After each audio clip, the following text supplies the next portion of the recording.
Hey everybody! Tonight we're going to talk about getting 1% better. 1% better. 1% better. Yes, because I've been talking about this concept over and over again where you just change one thing and then let it go, let it sit and see if it makes things better. And you can do the same thing with content creation. So stick around. I'm going to talk you through. I'm going to give you some great tips, and then I'll make a way for you to get a checklist of these things. So you got to stick around to the end to hear about how to get the checklist. But right now, let's get started and talk about the 1% better concept. So here we go. One of these buttons will get me there. I'm sure of it. We'll go here. All right. So getting 1% every day. So if you're not familiar, there's a book called James Clear's Atomic Habits. This book is amazing. I've read this book multiple times. One day I'm going to do what it says, but the whole point of it argues that you can make habits out of things, and using these habits you can get better.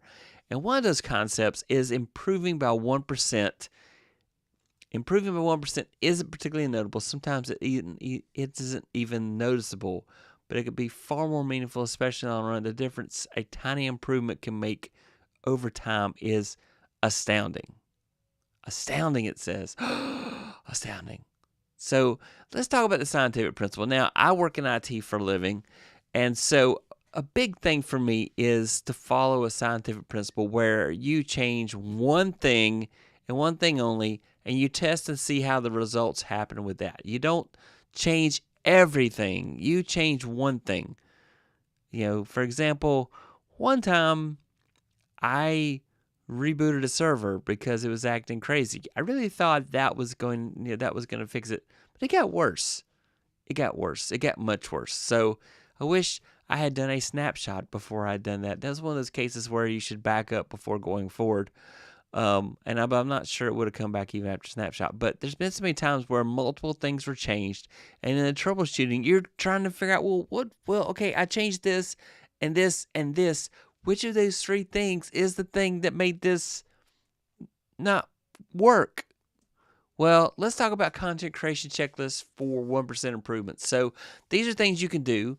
You can do thumbnail optimization. If you're a scripting or a bullet points kind of person, you can do script refinement. You can do changes to your audio quality. You could do changes to your editing approach. You could change the ways you do viewer engagement, but you have to change just one thing so that it's measurable, because anything worth improving is worth measuring. And so, when I'm looking at my analytics, if I go and change 5 different things, I'm not going to know what one thing suddenly made things worse or better. And so, very important to be scientific in this approach. So, like, for example, here's some things you can do for thumbnail optimization. You could increase the contrast for better visibility. You could increase contrast for visibility. You could ensure the text is readable and concise. You should do that every time. You could simplify design to focus on key elements. So Ryan Trahan, the penny guy, he goes, I'm going to start with 1 penny and that type of thing. Well, he will do thumbnails where he just changes the verbiage. The picture in the thumbnail is exactly the same. The only thing he changes is the text. And he will make 3 thumbnails, and he'll run it through the YouTube test to find out which iteration made the biggest difference. But first, before that, he'll do 3 completely different thumbnails. What? Yes, he will do 3 completely different thumbnails, and then of those 3, he will then take the one that does the best on that, and then he will change just the text on it to see if changing the text on the thumbnail makes any difference in his click-through rate and his average view duration and such. And so then he'll have those 3 thumbnails competing against each other, and the only change is the exact same picture in all 3, but the text is different. And so that is a way of doing kind of a scientific principle to see, what small nuance here is going to improve how many people click on that thumbnail. What's going to do that? So that's his process for, testing things very, very tight. Use eye-catching colors that align with your brand.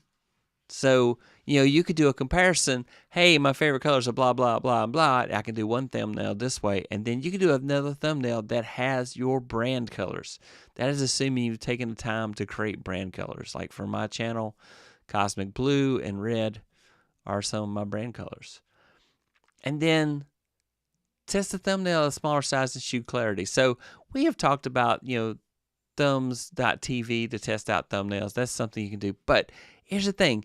In those processes, you need to change just one thing and let it sit for a few days and see if it makes a dramatic difference for better or worse instead of just changing everything. Next, script refinement. So review the clarity and remove jargon. So a lot of times I will use ChatGPT or Gemini to help me write bullet points or scripts. And then I will go in and I'll say, let's make this more simplified so that others understand it. And then, enhance engagement, adding a hook. So we got to add a hook. So I have been trying to add a hook every time I start my videos to see if that made a difference. That was a 1% change that I did. I didn't change anything else. I just tried to start my videos off with a hook and said, this is what I'm going to do in this video. Stick around and I'm going to deliver those results. Cut out unnecessary words or, filler words. So I also played around with using editing tools that would take out the filler words. And then the problem for me is that it felt unnatural. It felt very unnatural. And so I went back and added filler words back in, and now I don't even cut the filler words. I just try to be more conscious about them. But that was an atomic habit that I tried to put into place. Ensure that your script, or if you're doing bullet points, flows naturally and is easy to follow, and includes a clear call to action in the end. So, it's just baby step changes that you can make to kind of enhance things. Let's go and check out and see who's out there. I know I heard a lot of folks out there tonight. Let's find out who's in the house.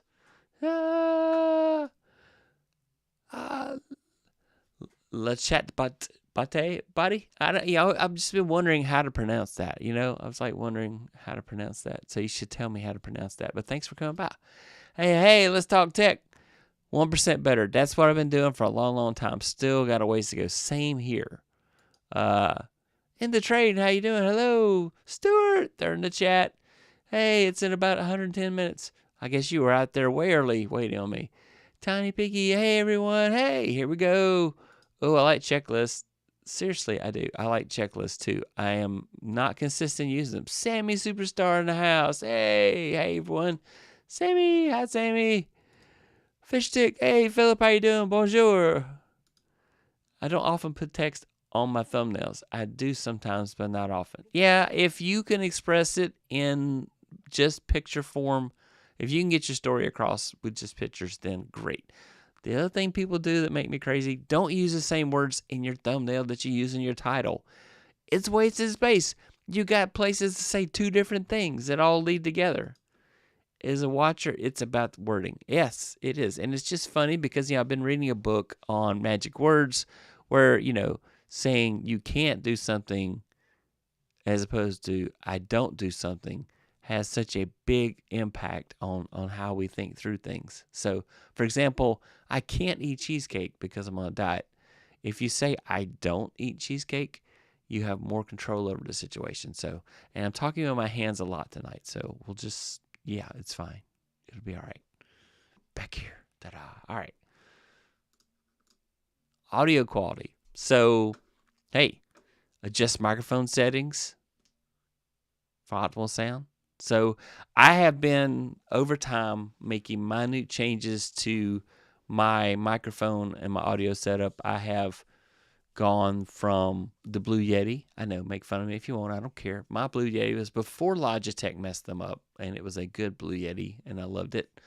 And then I decided that my audio quality was not good. I wanted to have kind of more of a radio voice, and so I bought the Shure MV7, which I really love. I've used others too. I have, I have other mics, but I like the MV7, and I use it over USB, and I kept messing with the gain and stuff, I would change one thing and I would try really hard to get my audio to be consistent. And now I'm on an XLR cable because I kept having problems. And so hopefully I'm clear, and I like this sound. When I play the videos back, I like the sound quality. So hopefully this is pleasing to you. But I didn't just change everything all at once. I did it baby steps. I did minute changes. I tried to be scientific because, again, it is too hard to troubleshoot what worked if you spend too much time troubleshooting it when you made too many changes. You need to change one thing at a time and see how that goes. Reduce background noise or sound, with soundproofing editing. So my Blue Yeti would pick up anything. The wind's blowing 100 miles away, it would pick it up, even though I had the cardio pattern set correctly. The little pin cushion. By the way, if you had a mic that has that, the pin cushion's supposed to keep it picking up. The other thing that most people don't know is the Blue Yeti, you're supposed to talk it to the side of it instead of the end of it. Now, the MV7, you can talk it to the end of it. It does very good sound isolation. I can have the fan running in here, and you won't hear it because it's not coming into here. And so, it made a big difference. Use a pop filter. So I did have a pop filter in my Blue Yeti, but I know I popped a lot. And now the filter that came with the MV7, you would hear the pops, the plosives as they call them. So I went with a bigger, this is an SM7B filter because it keeps my mouth off the mic more, and therefore the plosives don't happen as much. But those were things that I slowly refined. They weren't like suddenly, let's change everything out all at once. Test your audio levels before recording. So if you're not doing a live stream, but you're actually recording a video, you have that opportunity. Do a short check to make sure your audio is good. I have done a 20-minute video recorded, and my audio was muted. If I had just taken a moment and tested out to see that my audio was working, I would have avoided 20 minutes of probably the best recording I ever would have. It's always the stuff that doesn't go on film or doesn't go on audio that, of course, is the best you'd ever done. Of course. So, considering adding background music or sound effects were appropriate. So I experimented with sound effects a little bit. I can't really get into it. I'm not as cool as like Tall Boy or some people at doing sound effects.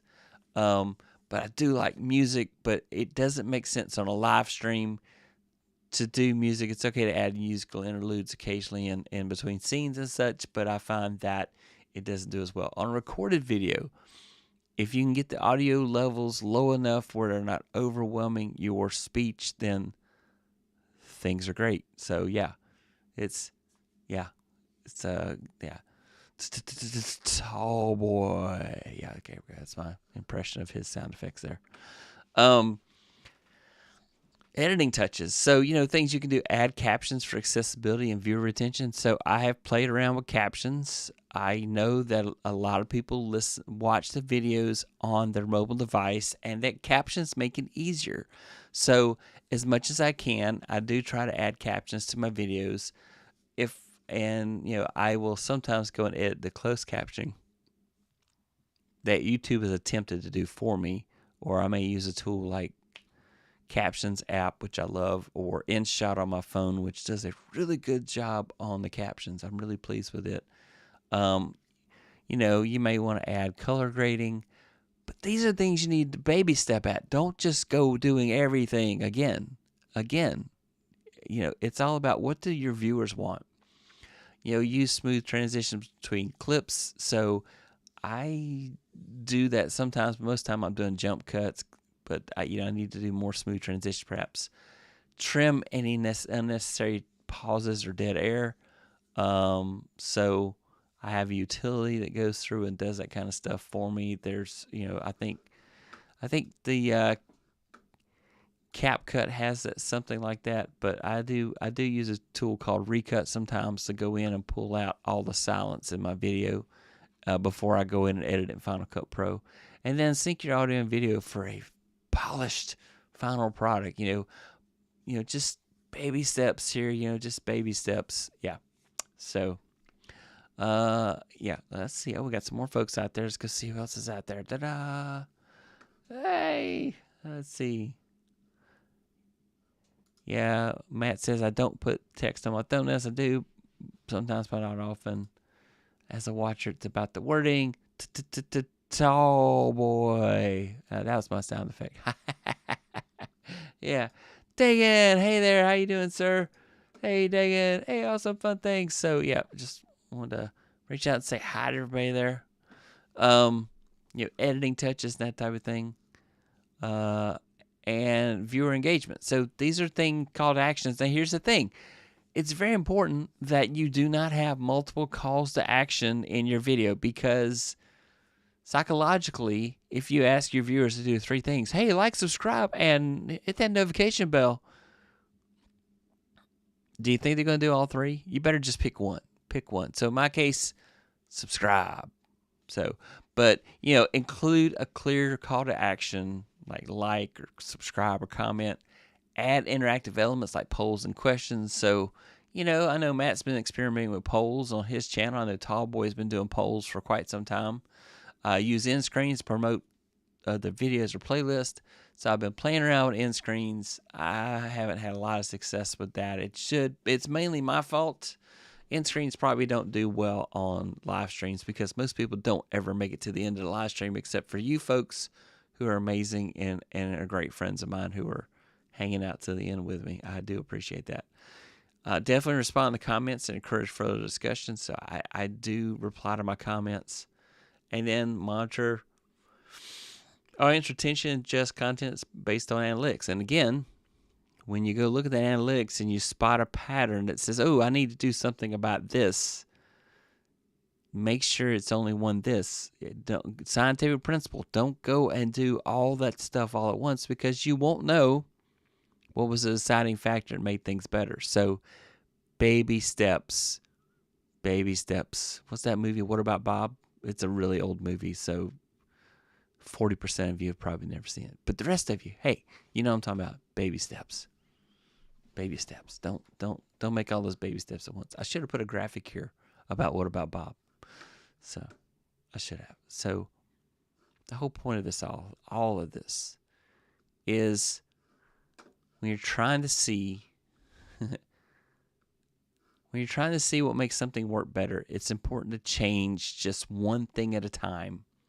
This way you can see exactly how that change affects results. If you change too many things at once, you won't know what actually made a difference. By testing one change, like making your thumbnail brighter, or then seeing the people click on your video, you can figure out what works best for you and your channel and your community. And once you know, you can keep improving step by step. Yeah.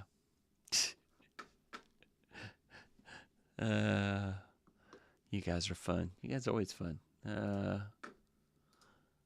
I do not really say like or subscribe anymore, but we'll call to action using a discount code for something I'm talking about. Yeah, well, there you go. That's part of your business, and that helps you. Hey, Just Tornado, welcome. How are you doing? Thank you. I don't know if you have been on the show before, but I thank you so much for coming by. Just to be annoying, I should do all 27 calls to action back to back, speaking as fast as I can on my next show. Yes, Matt, I think you should. You should definitely do that. I want to support you there, and I think you should definitely do that. So, yeah. So, Atomic Habits. Now, I did put a link to the Atomic Habits book. If there's somehow in this world you have not read it, I do have a link in the description for the book. It is an affiliate link to Amazon, so I might get a couple pennies if you actually buy it. But you should look at it. You should definitely read that book. I love the audio version. The author does a good job. I enjoyed an eCam and had to subscribe and come join the fun and see all the scene changes. Yeah, I have actually been a little conservative tonight. I haven't done a lot of crazy changes, so I'm being good. Credence, I just watched about a couple for the very first time. There you go. So, welcome, sir. How you doing? Hey, everybody. Grilling 615. Hey, we should go find out what he's grilling over at 615. Do the call to action in different languages. If you mess up, Matt, you'll have to take it from the top. Longest episode ever. There you go. Yes. So, hey, credits. Hey, Ravens, Tommy, Yolanda. Hey, welcome, welcome, welcome. So we all have to go watch anything the Baltimore Ravens are doing, and Yolanda's going to tell us everything about it. Yeah. Thank you so much for coming by. So we were just talking about changing things, trying to improve 1%, every day, and how taking little bitty things and doing them one at a time. Can't stress enough. Change only one thing at a time. Look at your analytics, find out what you might need to change, and make a plan and change that one thing, and then sit tight and see if it makes a difference. Because if you change too many things, you're going to be troubleshooting. What did I change that made a difference? I did that in the early days. I'm like, oh man, I got to change this. I got to change this. I got to change this. And it didn't make a difference. Or something made a difference. And I was stuck. Yeah. Hey, Ravens Talk with Yolanda. Yeah, welcome, welcome. It's David W. Ryan. Spooling around. Yes, I should. Yes. Make it a plan. Make it a game because you love games and your viewers love games. Yes, that's true. So you could gamify it. You could take that 1% change, that attempt at making a 1% change on your channel. You could make that a game and you could keep a score. I heard a very startling thing. It wasn't startling. It was more, wow, I like that idea so much. So somebody was telling me how they bought a 365-day calendar. And you would say every calendar is 365 days. But no, they bought a 365-day poster. And they put it on the wall. And every day they would put an X on the days where they successfully did something that was important to them. And they were talking about time tracking and were working on trying to improve themselves. And every day they successfully did it, they gave themselves an X. I mean, I'm sure you probably heard of the Jerry Seinfeld thing, or maybe you haven't. Jerry Seinfeld has to write a joke every day. And he goes on the calendar and he puts X marks. And every day he does it, he goes and crosses that day off the calendar. And he goes for as many consistent days as he can because he likes streaks. And he does everything he can not to break that streak. So if you are on a path to improving your content creator journey, maybe you got a crazy idea like, I'm going to do a video every day in September. I am thinking very hard about it. I have done a video every day in September so far. Yeah, but will I keep it going? I don't know. I'm debating that, but I was thinking very seriously about doing that. I took a look at my analytics and I did a lot less stuff in August, and it was evident that I did a lot less stuff because I had a lot less views because I did less stuff. And so when I hard charge it and put lots and lots and lots of effort in, then yeah, let's see.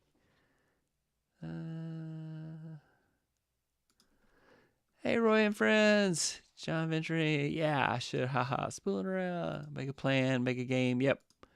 Hey there, Just Tornado. Tell them that you have a chance to win $100,000, and at the end of it, it's just $100,000 candy bar. Jerry Seinfeld. What's the deal with, Miss Morning Thoughts? Yes, I have, they're coming back.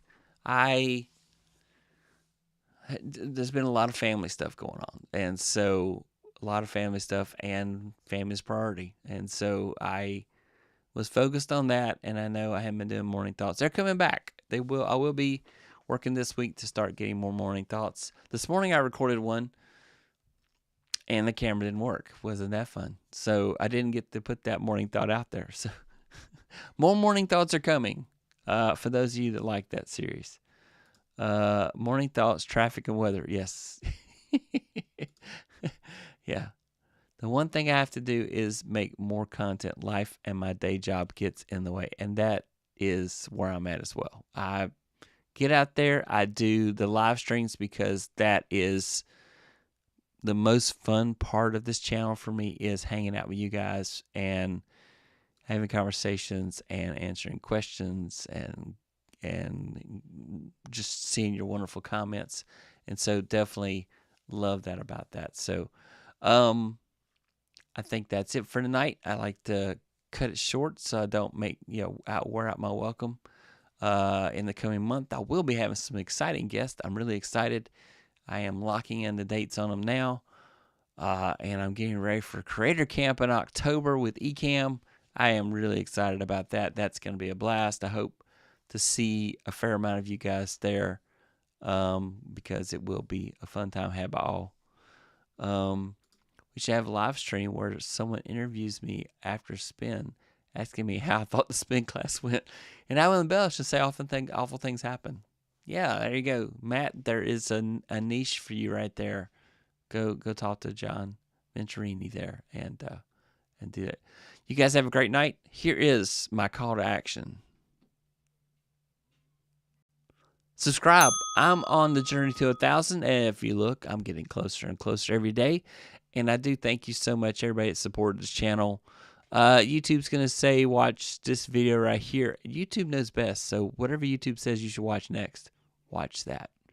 Bye. Have a great night. Later.